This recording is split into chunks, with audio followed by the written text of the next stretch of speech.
Lyca production சுபாஷ்கரனை meet பண்ணுறதுக்காக பல முறை ஏன் சுபாஷ்கரன் இங்கே வரவும் நான் சந்தித்தேன். தர்பார் படத்துக்கு நடந்தது நான் தான் விருது வந்து கொடுத்தேன். எங்கே பொங்கு தமிழ் சார்பில் வந்து கொடுத்தோம். பேசுறதுக்கு 10 நிமிஷம் அனுமதி வாங்கி தரேன். 500 கோடியில் படம் எடுக்கிறீங்க, 600 கோடியில் படம் எடுக்கிறீங்க. நீங்கள் நேரடியாக வந்து சப்போர்ட் பண்ணால் உங்களுக்கு பிரச்சனை வரும். உங்களுக்கு யாரும் தொந்தரவு கொடுப்பாங்க, இலங்கை அரசாங்கம் தொந்தரவு கொடுக்கும், வியாபாரத்துக்கும். மறைமுகமாவது இந்த படத்துக்கு நீங்கள் உதவி செய்யலாம்னா நான் பிச்சை கேட்குறேன். படம் கொண்டு வரத்துக்கு செய்ய மாட்டேன்றீங்களே. இங்கே ரஜினியை வச்சு எடுக்கிறீங்களோ, விஜய் எடுக்கிறீங்களோ, எல்லாம் எடுக்கிறீங்க. நீங்கள் எப்படி வந்து தமிழை நான் வைக்க முடியும்? நாம் எப்படி உங்களுடைய படத்தை வந்து ஆதரிச்சு இது பண்ண முடியும்? அது கூட என்னன்னா என்ன அடிச்சுன்னா கூட பரவாயில்ல, என்ன துன்பப்படுத்தினாலும் ஒரு இனத்துக்கான ஒரு இனப்படுகொலை மையப்படுத்தி எடுத்த படத்தை நீ தடுத்தவங்க எவ்வளோ தெரியாது, எவ்வளோ பெரிய தவறானது. நீ படத்தை பார்த்து என்னை கட்டி போட்டு அடிச்சு உடச்சி என்னை கொண்டு போட்டீங்கன்னா நீ நல்லவன் நான் சொல்லியிருக்கேன். ஆனால் நீ துரோகி. நீ வந்து சொல்ற மற்றவங்க துரோகி, நீ தான் துரோகி. எனக்கு என் நெஞ்சில் போட்டுருக்க, என் முதுகில் போட்டு அது எதுக்காக இனப்படுகொலை மையப்படுத்தி எடுக்கப்பட்ட படத்தை நீ தடுத்தது மிகப்பெரிய தவறு. இதை ஈழத்தமிழர்கள் அவர் பின்னால் இருக்கிற ஒவ்வொருத்தரும் புரிஞ்சுக்கலன்னா அது அவன் வாழ்க்கை, அது அவனுடைய தலைவர். இளையராஜாவுக்கு இதுவரைக்கும் கான்ட்ரவர்சி படம் எந்த படத்துக்கும் பண்ணல. எல்டிடி சப்ஜெக்ட் அவர் தொட்டுந்தே கிடையாது. அந்த படத்தில் ஒரு உயிர் இருக்குன்னு சொல்லி இசையமைச்சார். ஆனால் அந்த படம் நீக்கி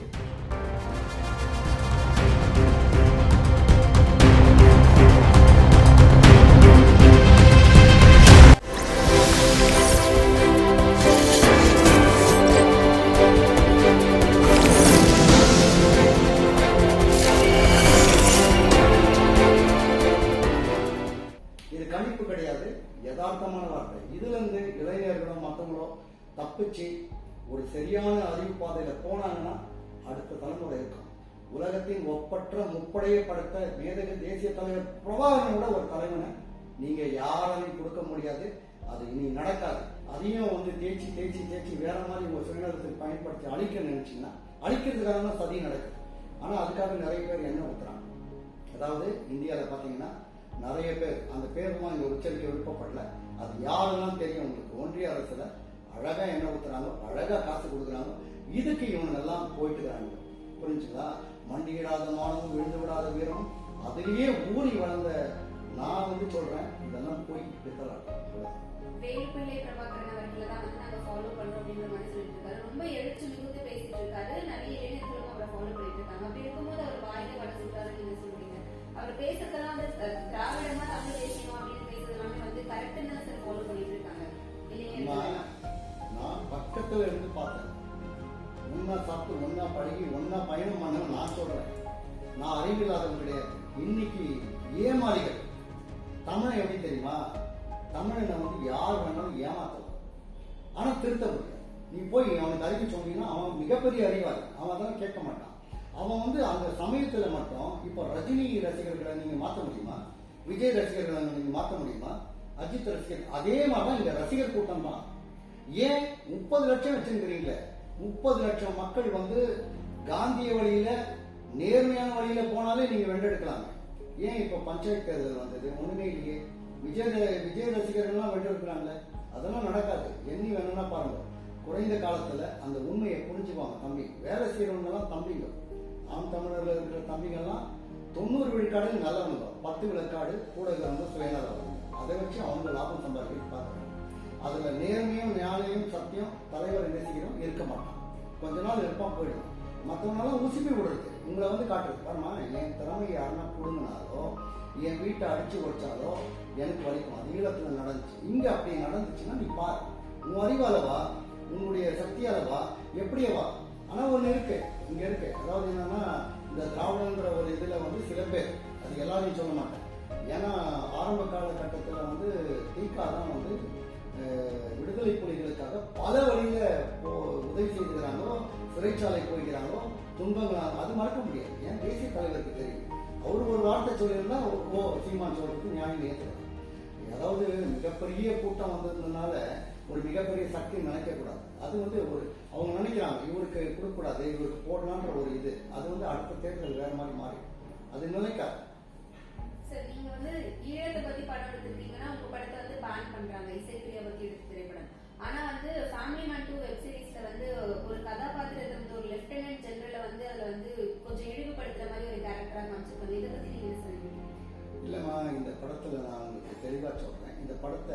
ஃபேமிலி மேன் 2 சுலபமா தடுத்து நிறுத்திருக்க முடியும். சுலபமா தடுத்து நிறுத்திருக்க முடியும். அந்த வழி எனக்கு தெரியும், என் ஒருத்தனுக்கு தெரியும். ஆனால் சில பேருக்கு தெரியும், செய்ய மாட்டாங்க. தமிழர்கள் நினைச்சிருந்தா தடுத்து நிறுத்த முடியும். ஏன் இங்க சொல்ல மாட்டேன்னா, இந்த 4 படம் வெயிட்டிங்ல இருக்கு, இது ரிலீசிங். இந்த 4 படத்துல 2 படத்துக்கு 3 படத்துக்கு தயாரிப்பாளர் வேற ஒருத்தர். ஏன் படமா இருந்தா தைரியமா சொல்லிடுறேன், இங்கே சொல்லிடுறேன். சொல்லிட்டேன்னு வச்சுக்கோ, எல்லாருக்கும் இல்லை. நான் வந்து உண்மையை உடைச்சிருவேன். ஏன்னா நான் உங்ககிட்ட எதுவுமே எதிர்பார்க்கல. உங்ககிட்ட எதிர்பார்ப்பு இருந்தால் தான் எனக்கு பிரச்சனை வரும். உங்களால் நான் வாழ்ந்தால் தான் எனக்கு பிரச்சனை வரும். அப்படி கிடையாது. நான் மக்களை நம்பி இந்த படத்தை கொடுக்க போறேன். அதனால அது ஒரு உண்மை இருக்கு. 18/5/2009 அப்படின்ற திரைப்படம் இருக்கு. அந்த திரைப்படம் பத்தி சொல்லுங்க. அந்த திரைப்படத்துடைய ஸ்பெஷாலிட்டி என்னன்னா, போர்க்களத்தில் ஒரு பூ கடை ஆச்சு. கடை ஆனதுக்கப்புறம் நான் யோசிப்பேன் என்ன பண்ணலான்னு. அப்போ வந்து என்னன்னா, இசைப்பிரியான்ற ஒரு குறியீடை வச்சு தான் அந்த படம் எடுத்தேன். முக்கியமாக என்னன்னா, இசைப்பிரியா குடும்பத்தாருடைய அனுமதியோட தான் அந்த படம் எடுத்தேன். கடைசியில் வந்து சீமான் போன்றவர்கள் இன்னும் வந்து இலங்கை அரசு, அதாவது அங்கே இருக்கிற உளவுத்துறையெல்லாம் செய்த வேலையில் அவங்க பயந்துட்டு அவங்க இதாகிட்டாங்க. ஏன்னா அந்த ஆதாரம் இல்லாமல் அது ரொம்ப தப்பு. தமிழகத்தில் வந்து ஒருத்தங்க படம் எடுக்க சொல்லிட்டு, நீங்கள் இப்போ இங்கே வந்த இந்த கதவை திறந்து உள்ள அனுமதி கொடுத்தீங்க. கொடுக்கலன்னா செக்யூரிட்டி என்னை விட்டுருப்பாங்க. முதல் வரும்போதே கேட்டார், எங்கே போறீங்க? நான் இதெல்லாம் சொன்னதுக்கு அப்புறம் தான் இவங்க நான் வருதா சொல்லியிருந்ததுக்கு அப்புறம் தான் விட்டாங்க. உங்கள் வீட்டில் நான் தனியாக வந்து உங்கள் வீட்டில் இருக்கிற படம், உங்களுடைய கதை, உங்கள் பேர் மட்டும் தான் தெரியும். அவங்க சொன்னதால அப்பா யார் அம்மா யார் ஏதாவது தெரியுமா? எனக்கு எல்லாமே கொடுத்துட்டு எல்லா ஆதாரம் என்கிட்ட இருக்கு. அவங்க அப்புறமா மாறிட்டாங்க. அதனால என்னன்னா, இனப்படுகொலை மையப்படுத்தி எடுத்த படத்துக்கு பிரச்சனை வந்து தடையாச்சு. அதுக்கப்புறம் 18/5/2009 என்ன பண்ணேன்னா, எல்லாமே மாற்றிட்டு ரீஷூட் பண்ணி 18 பொதுவாக இனப்படுகொலை மையப்படுத்தி அந்த படத்தை முடித்தேன். அந்த படத்தையும் கொண்டு வர்றதுக்கு பல முயற்சிகள் இன்னைக்கு வரைக்கும் எடுத்துருக்கிறேன். நிறைய பேர் இருக்கிறாங்கன்னா, சில வார்த்தைகளை நீங்கள் எடிட் பண்ணீங்கன்னா உங்கள் விஷயம். லைக்கா ப்ரொடக்ஷன் சுபாஷ்கரனை மீட் பண்ணுறதுக்காக பல முறை, ஏன் சுபாஷ்கரன் இங்கே வரணும் நான் சந்தித்தேன். பேசுறதுக்கு அனுமதி கொடுக்கல. ஆனால் அவருக்கு ஒரு விருது கொடுத்தாங்க. அந்த நிகழ்வு இங்கே நடந்தது. இங்கே ஹோட்டலில் தர்பார் படத்துக்கு நடந்தது. நான் தான் விருது வந்து கொடுத்தேன். எங்கே பொங்கு தமிழ் சார்பில் வந்து கொடுத்தோம். பேசுறதுக்கு 10 நிமிடம் அனுமதி வாங்கி தரேன். நான் 500 கோடியில் படம் எடுக்கிறீங்க, 600 கோடியில் படம் எடுக்கிறீங்க. நீங்கள் நேரடியாக வந்து சப்போர்ட் பண்ணால் உங்களுக்கு பிரச்சனை வரும். உங்களுக்கு யாரோ தொந்தரவு கொடுப்பாங்க, இலங்கை அரசாங்கம் தொந்தரவு கொடுக்கும், வியாபாரத்துக்கும். மறைமுகமாவது இந்த படத்துக்கு நீங்கள் உதவி செய்யலாமா? நான் பிச்சை கேட்கல. படம் கொண்டு வரதுக்கு செய்ய மாட்டேன்றீங்களே. இங்கே ரஜினி வச்சு எடுக்கிறீங்க, விஜய் எடுக்கிறீங்க, எல்லாம் எடுக்கிறீங்க. நீங்கள் எப்படி வந்து தமிழை நான் ஒத்துக்க முடியும்? நாங்கள் எப்படி உங்களுடைய படத்தை வந்து ஆதரிச்சு இது பண்ண முடியும்? பண்ணியிருக்கிறோம், இன்னும் செய்துக்கிறோம். ஓரளவு அது புரிஞ்சுக்கணுமா? இது எனக்கு புரியலம்மா. நான் மின்னஞ்சல் அனுப்பிச்சேன், ஃபோனில் முயற்சி பண்ணேன், பல விதத்தில் எல்லாரையும் முயற்சி பண்ணி இன்னைக்கு வரைக்கும் முயற்சி பண்ணியிருக்கிறேன். குறை சொல்ல வரல. ஒருவேளை இந்த விஷயம் அவங்களுக்கு தெரியாமல் இருக்கலாம், கம்யூனிகேட் ஆகாமல் இருந்திருக்கலாம். இப்போ கூட முயற்சி பண்ணுறேன். இந்த படம் மக்கள்கிட்ட போகணும். ஃபேமிலி மேன் 2 வருது இல்லையா, அதுக்கு ஆப்போசிட்டாக இந்த படம் போகணும் இல்லையா. இப்போ மேலகு படத்தை விட்டுட்டாங்க. மேலகு படத்துக்கும் என் படத்துக்கும் 100 மடங்கு வித்தியாசம். ஏன்னா நான் அந்த படத்தில் யதார்த்தமா நுட்பமா இளையராஜா இசைஞானி இசையில அவரே பாடல்கள் பாடியிருக்கிறார் இளையராஜா அவர்கள். இதுவரைக்கும் கான்ட்ரவர்சி படம் எந்த படத்துக்கும் பண்ணல. எல்டிடி சப்ஜெக்ட் அவர் தொட்டுந்தே கிடையாது.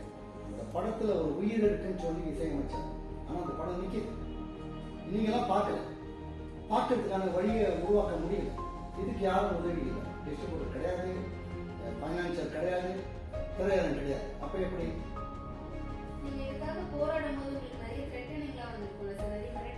எல்லாம் வந்துச்சு. நான் அதெல்லாம் பயப்படுறேன். எனக்கு கொலை மிரட்டல் வந்திருக்கு. இப்போ கூட என்கிட்ட வந்து ஒரு ஆடியோ பீஸாக வெட்டி போட்டுருவேன், துண்டு துண்டாக வெட்டி. ஏன்னா அதெல்லாம் பயப்படுறது கிடையாது. ஏன்னா செய்கிறவன் வந்து நேரடியாக என் முன்னால் வந்து செய்வான். புரிஞ்சுங்களா? நான் அதுக்கெல்லாம் பயப்படுறதே கிடையாது.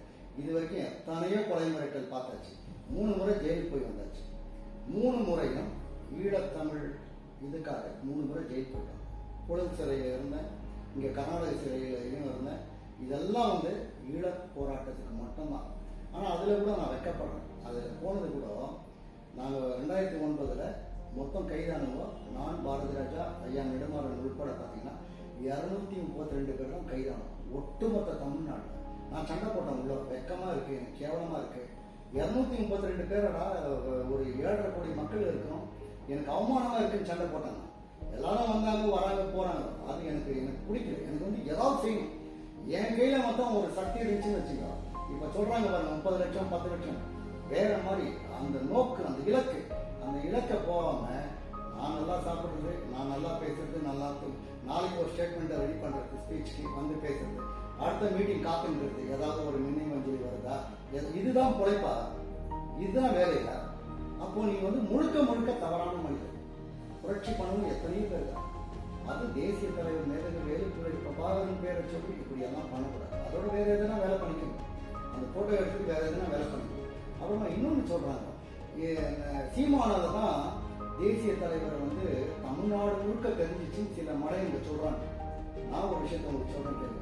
அவர் நாளைக்கு சொல்லல, அவர் கூட இருக்கும்போது ஒவ்வொரு கிராமத்துலையும் ஒருத்தன் வருவான், வந்துட்டு அண்ணே, அவன் யாருன்னா தேசிய தலைவர் உயிரா நேசிச்சும் வருவான், வந்து சொல்லுவானே எங்க கிராமத்துல ஒரு கூட்டம் போடணும், எங்க ஊர்ல ஒரு கூட்டம் போடணும், நீங்க வந்து பேசுறதுக்கு தான் இவரை கூப்பிட்டு நல்லா கேளுங்க. ஆனா அவன் அதுலயே வாழ்ந்து நின்றவன், எது தேசிய தலைவர் வழியில வாழ்ந்து நின்றவன். அவன் வந்து மேடை போட்டு, அவன் சோறு போட்டு, அவன் காசை கொடுத்து, அவன் விமான பயணச்சீட்டு கொடுத்து, உன்னை மகிழ்ச்சியா வச்சு, உனக்கு ஒளிபெருக்கிய கொடுத்து, நீ வெறும் வந்து பஞ்சு டைலாக் மட்டும் பேசின. சினிமால நாங்க திரைக்கதை எழுதுவோம், நாங்க மேக்கப் போடுவோம், கேமரா எல்லாம் வேணும்னு ஹீரோ வந்து நிற்பாரு, அவருக்கு விசில் அடிப்பாங்க. இதே மாதிரிதான் ஒரு கூட்டம் நடந்துருக்கு. விழிப்புணர்வை யார் கொடுக்குறது? நான் உயிருக்கு கொடுத்துட்டேன். நான் அதெல்லாம் கவலைப்பட மாட்டேன். ஏன்னா யாரும் பேச மாட்டாங்க. எல்லாருக்கும் என்னன்னா அவனுக்கு ஒரு வேலை இருக்கு, அவனுக்கு ஒரு வாழ்க்கை இருக்குது, அவன் வந்து கொஞ்சம் சுயநலமா நமக்கு எதிர்ப்பா வாயை திறந்தா, ஏன் இங்க திரைத்துறையில எனக்கு நமக்கு நம்ம போயிடலாமா அப்படியே இருந்தோம், இப்படி போனாங்க. அப்ப எதுக்காக இதெல்லாம் வந்து தேசிய தலைவர் சரியா கணிச்சிட்டார். 2005 அவருக்கு 2000 இந்த போர் வருகிற விஷயம் எல்லாமே ஒரு தீர்க்கதரிசி. அவருக்கு தெரியும் என்ன நடக்குது, எவன் என்ன செய்ய போறான், பக்கத்துல இருக்கிறவன் என்ன செய்ய போறான், இவன். அது மட்டும் இல்ல, சீமான நான் தான் தேசிய தலைவரை பார்க்கறதுக்கு பெங்களூர்ல தங்க வச்சு, நான் தான் 4 ஸ்டார் ஹோட்டல்ல ரூம் போட்டு என் காசுல தான் அவர் அங்கிருந்து அவர் விமானம் ஏறி அவருடைய வீசா ஃபார்மை ஃபில் பண்ணதே நான் தான். அவருடைய பேர் செபாஸ்டியன் சைமன் பார்த்த முதல் ஆள் உலகத்துல நான் தான். அவர் போயிட்டு வந்ததுக்கு அப்புறம் நான் தான் ரிசீவ் பண்ணேன். எங்க வீட்டுல தான் சமைச்சு சாப்பிட்டு நான் தான் வடிவமைச்சேன். இதுக்காக சொல்ல வேண்டிய அவசியம் இல்லை, சொல்ல வேண்டிய கட்டாயம் இல்லை. ஏன்னா இப்படி இருந்தவன் தான் இன்னைக்கு நீ எதிராக வேலை செய்ததுனால தான் இது சொல்றேன். அது கூட என்னன்னா, என்ன அடிச்சிருந்தா கூட பரவாயில்ல, என்ன துன்பப்படுத்திருந்தா கூட, ஒரு இனத்துக்கான ஒரு இனப்படுகொலை மையப்படுத்தி எடுத்த படத்தை நீ தடுத்தவனா எவ்வளவு பெரிய ஆள், நீ எவ்வளவு பெரிய தவறானவன். நீ படத்தை பார்த்து என்னை கட்டி போட்டு அடிச்சு ஓதிச்சு என்னை கொண்டு போட்டு நீ நல்லவன் நான் சொல்லியிருப்பேன்.